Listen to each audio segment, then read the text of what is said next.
नमस्कार, IND24 के खास कार्यक्रम द वीक ऑफ शो में आप सभी का स्वागत है। मैं हूं आपके साथ जया वाजपेयी और हम बात करेंगे हफ्ते भर की बड़ी राजनीतिक खबरों पर। तो चलिए शुरू करते हैं द वीक ऑफ शो।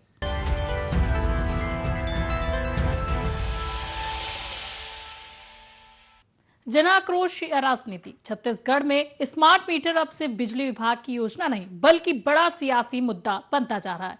बता दें कि प्रदेश के कई जिलों में स्मार्ट मीटर और कथित तौर पर बढ़े हुए बिजली बिलों को लेकर विरोध प्रदर्शन हो रहे हैं, जहां कांग्रेस इसे आम जनता से जुड़ा बड़ा चुनावी मुद्दा बनाने की कोशिश कर रही है, जबकि सरकार का कहना है कि स्मार्ट मीटर व्यवस्था बिजली प्रबंधन को पारदर्शी और अधिक प्रभावी बनाएगी। ऐसे में अब राजनीतिक गलियारों में चर्चा तेज है कि क्या स्मार्ट मीटर का मुद्दा 2028 विधानसभा चुनाव से पहले प्रदेश की राजनीति का बड़ा चुनावी हथियार बनेगा। देखिए इसी पर यह खास रिपोर्ट। रायपुर, दुर्ग, बिलासपुर, राजनांदगांव समेत प्रदेश के कई जिलों में स्मार्ट मीटर को लेकर विरोध प्रदर्शन तेज हो गए हैं। स्मार्ट मीटर कथित तौर पर बढ़े हुए बिजली बिलों को लेकर लोगों में नाराजगी देखने को मिल रही है। जनता की इसी नाराजगी को कांग्रेस ने बड़ा राजनीतिक मुद्दा बना लिया है। पूर्व मुख्यमंत्री भूपेश बघेल ने लोगों से अपील करते हुए कहा कि स्मार्ट मीटर हटाकर पुराने बिजली मीटर दोबारा लगाने के लिए आवेदन किया जाना चाहिए। तो वहीं प्रदेश कांग्रेस अध्यक्ष दीपक बैज ने स्मार्ट मीटर योजना को वापस लेने की मांग दोहराते हुए कहा कि कांग्रेस इस मुद्दे पर अपना राज्यव्यापी आंदोलन और तेज करेगी। अभी मुझे एक बिल दिखाया गया, 826 यूनिट आया है, लेकिन बिजली बिल 16,000। 800 यूनिट में घरेलू उपभोक्ता का 16,000 बिजली बिल कैसे हो सकता है? मतलब 20 रुपये यूनिट हो गया। ये तो अंधेर नगरी चौपट राजा है, इसलिए मैंने सलाह दी है ये मीटर ऐच्छिक है, लगाना अनिवार्य नहीं है। जिसके घरों में ज्यादा बिल आ रहा है वो इस मीटर को सरेंडर करे और जो पुराने जो मीटर है वो लगवाए। स्मार्ट मीटर और बढ़ी हुई बिजली बिल को लेकर आम जनता त्रस्त हो चुकी है। 2 दिन पहले कवर्धा में हमारे कांग्रेस के जिला अध्यक्ष के नेतृत्व में हजारों ग्रामीणों ने स्मार्ट मीटर उखाड़कर घर से बिजली दफ्तर के सामने पटक दिया। उसी तरह से जगह जगह विरोध प्रदर्शन हो रहा है। आने वाला समय में बहुत जल्द पूरे प्रदेश में बढ़ी हुई बिजली बिल को लेकर और स्मार्ट मीटर को लेकर कांग्रेस बड़े पैमाने पर अभियान चलाएगी। महंगाई, बिजली बिल और स्मार्ट मीटर जैसे मुद्दे सीधे आम लोगों की रोजमर्रा की जिंदगी और उनकी जेब से जुड़े हैं। ऐसे में कांग्रेस इन्हें भाजपा सरकार के खिलाफ जनाक्रोश का मुद्दा बनाने की कोशिश कर रही है। दूसरा, भाजपा स्मार्ट मीटर को बिजली व्यवस्था में पारदर्शिता, तकनीकी सुधार और बेहतर उपभोक्ता सेवाओं की दिशा में अहम कदम बताते हुए विपक्ष के आरोपों का जवाब दे रही है। उप मुख्यमंत्री अरुण साहब का कहना है कि कांग्रेस जनता के बीच जाकर भावनात्मक माहौल बनाने और भ्रम फैलाने का प्रयास कर रही है। उनका दावा है कि स्मार्ट मीटर व्यवस्था उपभोक्ताओं के हित में है और इससे बिजली प्रबंधन अधिक प्रभावी होगा। कांग्रेस पार्टी तो केवल भ्रम फैलाकर जनता के बीच भावनात्मक रूप से खेल कर रही है, ये उचित नहीं है। ये सरकार के संज्ञान में ये बात है। फिलहाल स्मार्ट मीटर को लेकर छत्तीसगढ़ में सियासी घमासान तेज होता दिखाई दे रहा है। कांग्रेस इसे जनता से जुड़े बड़े मुद्दे के रूप में पेश कर सरकार को घेरने की रणनीति पर काम कर रही है, जबकि भाजपा इसे बिजली व्यवस्था में सुधार और तकनीकी आधुनिकीकरण की दिशा में बड़ा और जरूरी कदम बता रही है। ऐसे में आने वाले दिनों में ये मुद्दा और अधिक राजनीतिक रंग पकड़ सकता है। अब देखना होगा कि स्मार्ट मीटर पर छड़ी ये बहस सिर्फ विरोध प्रदर्शनों तक सीमित रहती है या फिर 2028 के विधानसभा चुनाव से पहले प्रदेश की राजनीति का बड़ा चुनावी मुद्दा बन जाती है। रायपुर से अद्वैत नाइक की रिपोर्ट। राजनांदगांव जिले के डोंगरगढ़ में भारतीय जनता पार्टी के भीतर नाराजगी खुलकर सामने आई, जहां मंडल अध्यक्ष समेत 111 नेताओं और पदाधिकारियों ने सामूहिक इस्तीफा देकर संगठन में हलचल मचा दी है। बता दें कि इस्तीफा देने वाले नेताओं का आरोप है कि लंबे समय से कार्यकर्ताओं की उपेक्षा की जा रही है और उनकी बातों को गंभीरता से नहीं लिया जा रहा है। वहीं उप मुख्यमंत्री अरुण साह ने कहा कि संगठन इस मामले को गंभीरता से लेते हुए कार्यकर्ताओं से चर्चा करेगा। वहीं दूसरी ओर कांग्रेस ने इस घटनाक्रम को भाजपा के भीतर बढ़ती असंतुष्टि का नतीजा बताया है। इसी पर देखिए खास रिपोर्ट। डोंगरगढ़ शहर मंडल कार्यालय में मंडल, जिला और प्रदेश स्तर के वर्तमान और पूर्व पदाधिकारियों की एक बैठक आयोजित की गई। बैठक के बाद मंडल अध्यक्ष समेत 111 नेताओं और पदाधिकारियों ने सामूहिक रूप से अपने इस्तीफे सौंप दिए। इस्तीफा देने वाले नेताओं का ये कहना है कि संगठन में लंबे समय से कार्यकर्ताओं की उपेक्षा की जा रही है। उनका आरोप है कि जमीनी स्तर पर काम करने वाले कार्यकर्ताओं को पर्याप्त महत्व नहीं दिया जा रहा, जिससे उनमें लगातार असंतोष बढ़ रहा है। डोंगरगढ़ बीजेपी में बड़ा बवाल, 111 नेताओं ने दिया इस्तीफा, संगठन में उपेक्षा का आरोप, मंडल अध्यक्ष समेत कई पदाधिकारी नाराज, बीजेपी संगठन में बढ़ी हलचल। डोंगरगढ़ में हुई घटना को लेकर उप मुख्यमंत्री अरुण साव ने कहा कि भाजपा एक कार्यकर्ता आधारित संगठन है और कार्यकर्ताओं की भावनाओं का सम्मान किया जाता है। उन्होंने कहा कि संगठन पूरे घटनाक्रम को गंभीरता से लेगा और संबंधित कार्यकर्ताओं से चर्चा करके उनकी नाराजगी के कारणों को समझने का प्रयास करेगा। साथ ही उन्होंने भरोसा जताया कि बातचीत के जरिए स्थिति का समाधान निकाला जाएगा। वहीं कांग्रेस ने इस घटनाक्रम को लेकर भाजपा पर तीखा हमला बोला है। प्रदेश कांग्रेस अध्यक्ष दीपक बैज ने कहा कि भाजपा के भीतर असंतोष लगातार बढ़ रहा है और अब उसके नेता और कार्यकर्ता खुलकर नाराजगी जाहिर कर रहे हैं। उन्होंने दावा किया कि भाजपा छोड़ने वालों की संख्या बढ़ रही है और ये सरकार की नीतियों और जन विरोधी फैसलों का ही परिणाम है। देखिए, निश्चित रूप से संगठन इसे संज्ञान लेगा, अपने कार्यकर्ताओं से बातचीत करेंगे कि किस बात को लेकर ये स्थिति बनी है, तो निश्चित रूप से संगठन इसको लेकर बातचीत करेगा। जिस तरह से पूरे देश में भारतीय जनता पार्टी के खिलाफ में माहौल है, उसी का नतीजा है कि छत्तीसगढ़ में भी अब भारतीय जनता पार्टी के कार्यकर्ता अपनी उपेक्षा और जन विरोधी रवैया से नाराज होकर कल डोंगरगढ़ के लगभग 111 भारतीय जनता पार्टी के कार्यकर्ता और नेताओं ने इस्तीफा दे दिया है। ये कहीं न कहीं सरकार की कार्यशैली और अपनी कार्यकर्ताओं की उपेक्षा है और गुटबाजी चरम पर है। डोंगरगढ़ में भाजपा के 111 नेताओं और पदाधिकारियों के सामूहिक इस्तीफे ने संगठन के सामने बड़ा राजनीतिक और संगठनात्मक संकट खड़ा कर दिया है। हालांकि पार्टी नेतृत्व मामले को बातचीत के जरिए सुलझाने की बात कह रहा है, लेकिन इतनी बड़ी संख्या में नेताओं का इस्तीफा भाजपा के लिए चिंता का विषय माना जा रहा है। अब सभी की नजर इस बात पर टिकी है कि पार्टी नेतृत्व नाराज कार्यकर्ताओं को मनाने में कितना सफल होता है और ये विवाद आगे क्या राजनीतिक रूप लेता है। रायपुर से गौरव सिंह की रिपोर्ट।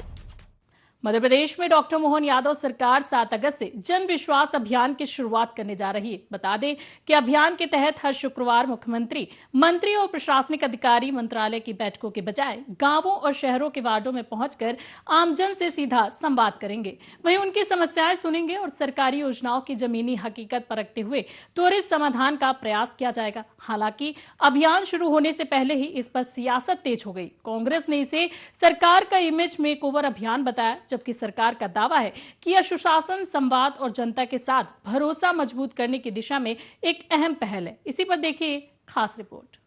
मध्य प्रदेश में डॉक्टर मोहन यादव सरकार 7 अगस्त से जन विश्वास अभियान शुरू करने जा रही है, लेकिन इसके आगाज से पहले ही इस पर सियासत शुरू हो गई है।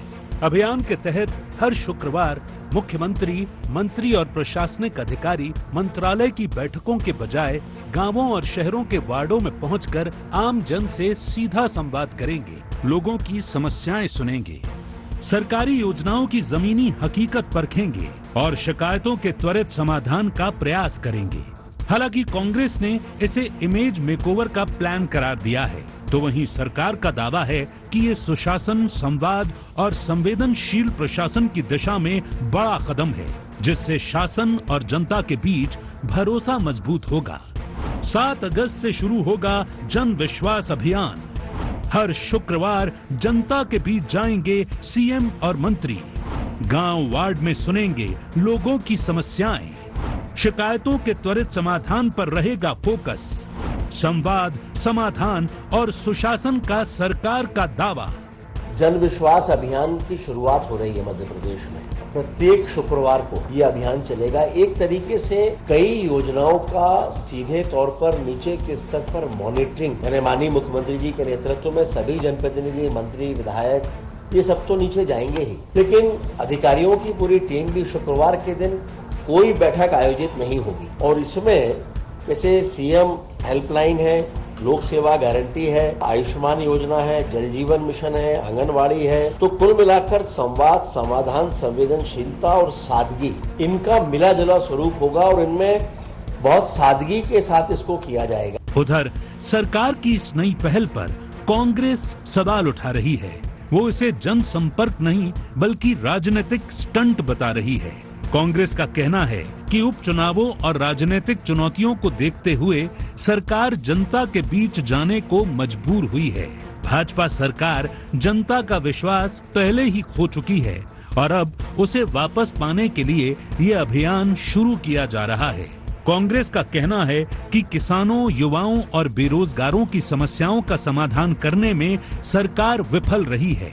भारतीय जनता पार्टी ने यह योजना जो सरकार के माध्यम से शुरू करने जा रही है, उसमें ही स्वीकार कर लिया है कि जनता का विश्वास अब भारतीय जनता पार्टी और उसकी सरकार में नहीं है। आज मध्य प्रदेश का किसान परेशान है, छात्रों की बात नहीं मानी जा रही है और कोई भी वर्ग जिस पे अत्याचार मध्य प्रदेश में बढ़े हैं, अगर वो अपनी बात रखना चाहते हैं तो उनको और लाठी से दबाया जा रहा है। तो जनता का विश्वास ये लोग खो चुके हैं। इनको माफी मांगना चाहिए, इनको योजना का नाम बदलना चाहिए कि जनता से हम माफी मांगने आना चाहते हैं। इनको माफी योजना नाम देना चाहिए इसको। बहरहाल जन विश्वास अभियान को लेकर मध्य प्रदेश में सियासी बहस तेज हो गई है। एक तरफ सरकार इसे जवाबदेह और संवेदनशील प्रशासन की नई पहल बता रही है, तो दूसरी ओर विपक्ष इसे खोया हुआ भरोसा वापस पाने की कोशिश करार दे रहा है। ऐसे में आने वाले दिनों में ये अभियान जनता के लिए कितना प्रभावी साबित होगा और राजनीति में कितना असर डालेगा,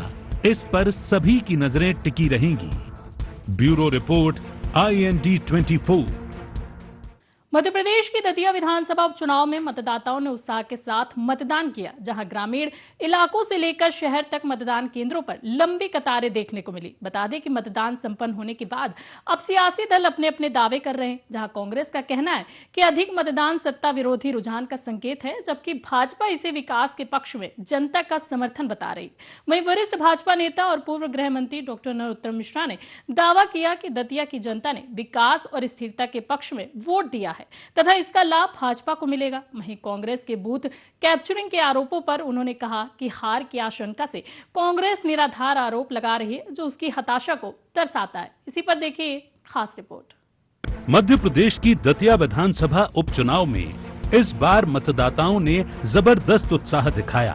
ग्रामीण इलाकों से लेकर शहर तक मतदान केंद्रों पर सुबह से ही लंबी कतारें देखने को मिली और बड़ी संख्या में लोगों ने अपने मताधिकार का प्रयोग किया। मतदान के बाद अब सियासी दल अपने अपने हिसाब से नतीजों का गणित लगा रहे हैं। कांग्रेस का दावा है कि ज्यादा मतदान सत्ता विरोधी लहर का संकेत है, जबकि भाजपा इसे विकास और बदलाव के पक्ष में जनता का समर्थन बता रही है। वरिष्ठ भाजपा नेता और पूर्व गृह मंत्री डॉक्टर नरोत्तम मिश्रा ने कहा कि दतिया की जनता ने विकास और स्थिरता के पक्ष में मतदान किया है। उनके मुताबिक अच्छे मतदान का लाभ भाजपा को मिलेगा और कमल खिलना तय है। कांग्रेस के बूथ कैप्चरिंग के आरोपों पर पलटवार करते हुए उन्होंने कहा कि चुनाव में हार की आशंका से कांग्रेस निराधार आरोप लगा रही है और ये उसकी हताशा और निराशा को दर्शाता है।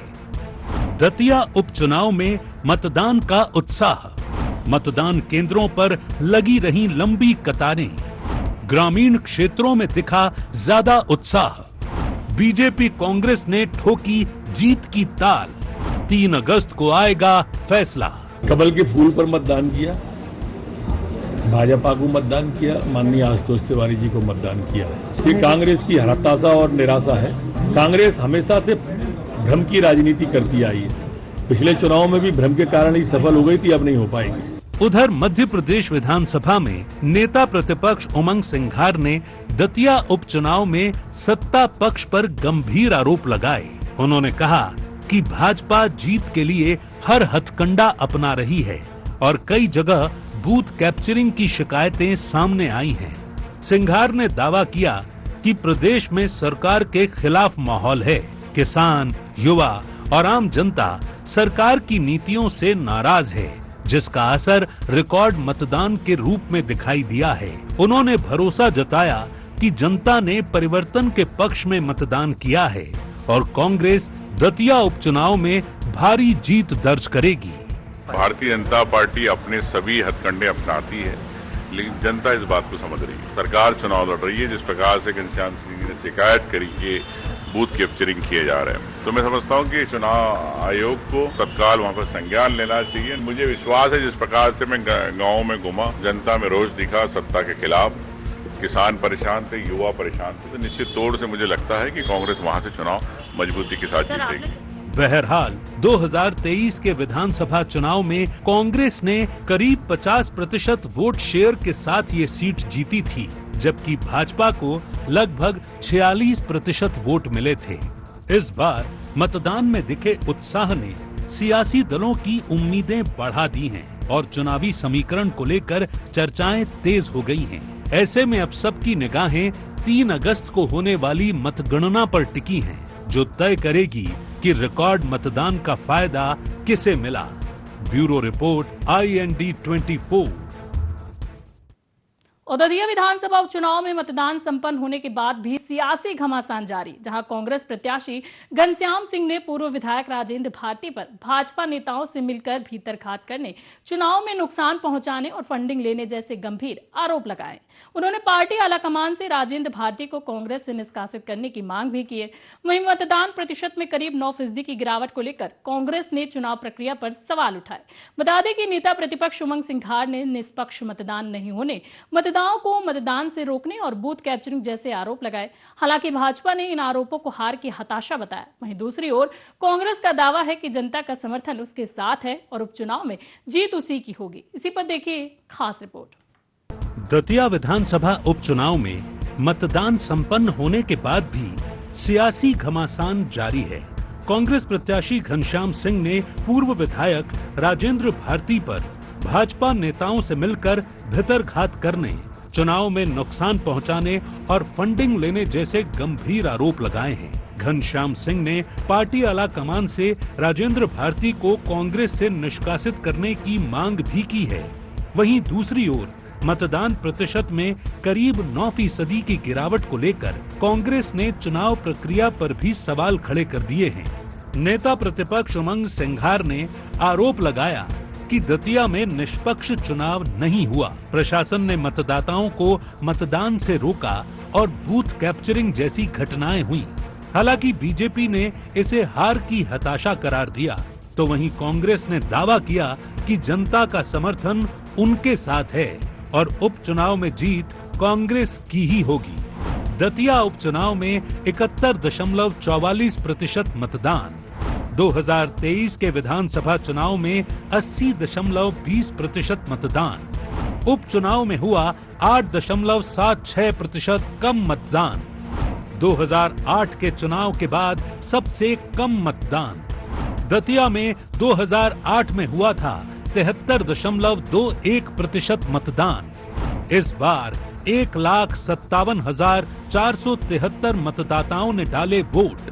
74.09% पुरुष एवं 68.48% महिलाओं ने किया मतदान। 1998 से 2023 तक लगातार बढ़ा था मतदान प्रतिशत।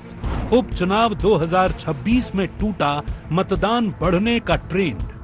3 अगस्त को होगी उपचुनाव की मतगणना। प्रशासन सरकार के द्वारा बूथ कैप्चरिंग की गई।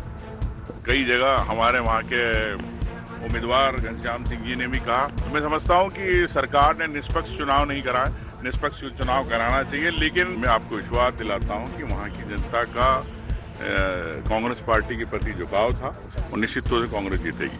उधर कांग्रेस के आरोपों पर भाजपा ने तीखा पलटवार किया है। भाजपा प्रदेश मीडिया प्रभारी आशीष अग्रवाल ने कहा कि हार सामने देखकर कांग्रेस एक बार फिर पुराना राग अलाप रही है।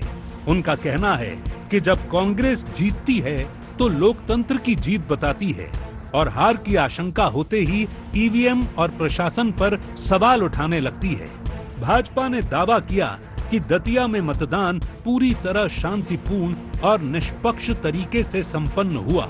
ये तो कांग्रेसियों का पुराना राग है कि जीते तो राहुल गांधी और हारे तो ईवीएम या चुनाव आयोग या मशीनरी। कांग्रेस के प्रत्याशी के पास बूथ पर टेबल पर बैठने वाले कार्यकर्ता नहीं थे और जीतू पटवारी जी के नेतृत्व में अंतर कर ऐसे कि कांग्रेस के नेताओं ने दूरी बनाई। तो कांग्रेस स्पष्ट तौर पे हार स्वीकार कर चुकी है और अब बहाने की तरफ बढ़ चुकी है। बहरहाल दतिया उपचुनाव में मतदान के बाद सियासत गर्म है।